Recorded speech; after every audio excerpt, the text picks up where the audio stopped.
আগামীকাল ডাকসু নির্বাচন, ভোট গ্রহণ চলবে সকাল ৮টা থেকে বিকেল ৪টা পর্যন্ত। শান্তিপূর্ণ ও উৎসব মুখর পরিবেশে নির্বাচন নিশ্চিতের নির্দেশ প্রধান উপদেষ্টার। দেখছিলেন ক্রাউন সিমেন্ট সংবাদ শিরোনাম, এবার বিস্তারিত। সব ধরনের জল্পনা ও শঙ্কার অবসান ঘটিয়ে আগামীকাল ঢাকা বিশ্ববিদ্যালয় কেন্দ্রীয় ছাত্র সংসদ ডাকসু নির্বাচন হতে যাচ্ছে।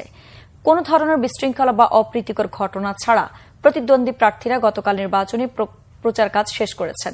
আগামীকাল সকাল ৮টা থেকে বিকেল ৪টা পর্যন্ত বিরতিহীনভাবে চলবে ভোট গ্রহণ। নির্বাচন উপলক্ষে আজ সোমবার রাত ৮টা থেকে টানা ৩৪ ঘণ্টা ঢাকা বিশ্ববিদ্যালয়ের সব প্রবেশপথ সর্বসাধারণের জন্য বন্ধ থাকবে।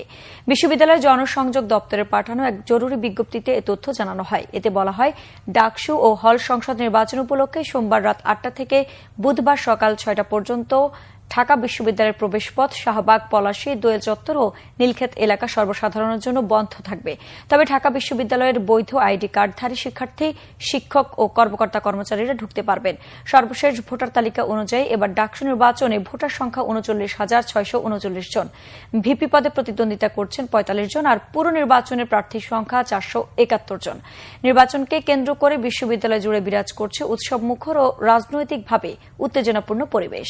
এদিকে ডাকসু নির্বাচন যেন শান্তিপূর্ণ ও উৎসবমুখর পরিবেশে অনুষ্ঠিত হয়, সেজন্য বিশ্ববিদ্যালয় প্রশাসনকে সর্বাত্মক সহযোগিতা করার নির্দেশ দিয়েছেন প্রধান উপদেষ্টা। গতকাল রবিবার রাষ্ট্রীয় অতিথি ভবন যমুনায় আইন শৃঙ্খলা পরিস্থিতি বিষয়ে এক উচ্চ পর্যায়ের বৈঠকে প্রধান উপদেষ্টা এই নির্দেশ দেন। দীর্ঘ ৮ বছর পর আজ অনুষ্ঠিত হচ্ছে ঠাকুরগাঁও জেলা বিএনপির সম্মেলন। নতুন নেতৃত্ব বাছাই ও সাংগঠনিক শক্তি পুনর্গঠনের লক্ষ্যে অনুষ্ঠিত হবে বহুল প্রতীক্ষিত এই সম্মেলন।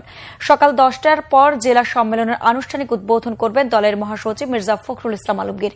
প্রধান অতিথি হিসেবে ভার্চুয়ালি বক্তব্য দেবেন দলের ভারপ্রাপ্ত চেয়ারম্যান তারেক রহমান। গতকাল সন্ধ্যায় সম্মেলনের স্থান পরিদর্শন করেন বিএনপি মহাসচিব মির্জা ফখরুল ইসলাম আলমগীর। এ সময় তিনি সাংবাদিকদের বলেন, জাতীয় নির্বাচন নিয়ে কোনো শঙ্কা নেই, তবে বিএনপি কিছুটা উদ্বিগ্ন। কিছু রাজনৈতিক দল অযাচিত শঙ্কা সৃষ্টির পায়তারা করছে বলে অভিযোগ করেন তিনি। নির্বাচন যথাসময়ে হবে উল্লেখ করে বলেন, নির্বাচন বানচালের দুরভিসন্ধি এদেশের মানুষ সমর্থন করবে না। ফেব্রুয়ারি নির্বাচন জনগণের কাছে গ্রহণযোগ্য হবে বলেও আশাবাদ ব্যক্ত করেন মির্জা ফখরুল ইসলাম আলমগীর।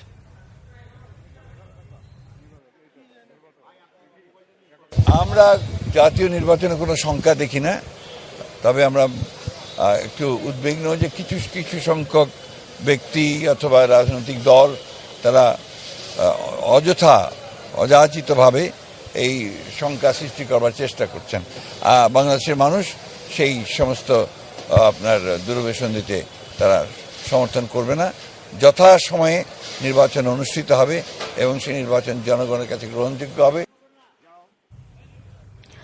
বগুড়ায় পেট্রোল পাম্পের এক কর্মকর্তাকে হাতুড়ি দিয়ে পিটিয়ে গলা কেটে হত্যার ঘটনায় জড়িত সন্দেহে রাকিবুল ইসলাম ওরফে রতন নামে এক কর্মচারীকে আটক করেছে পুলিশ। রবিবার রাত ৯টার দিকে গাজীপুরের কালিয়াকৈর উপজেলার মৌচাক এলাকা থেকে তাকে আটক করে বগুড়া জেলা পুলিশের গোয়েন্দা শাখার সদস্যরা। পুলিশ জানায়, আটকের পর রাকিবুল স্বীকার করেছে শনিবার ভোররাতের দিকে ঘুমন্ত অবস্থায় পেট্রোল পাম্পের ব্যবস্থাপক ইকবাল হোসেনকে হাতুড়ি দিয়ে এলোপাতাড়ি পিটিয়ে হত্যা করে। এরপর বগুড়া থেকে পালিয়ে কালিয়াকৈরে গিয়ে আত্মগোপন করে। পেট্রোল পাম্পের তেল চুরি করা নিয়ে মিথ্যা অপবাদ দিয়ে মারধরের বদলা নিতে এ হত্যাকাণ্ড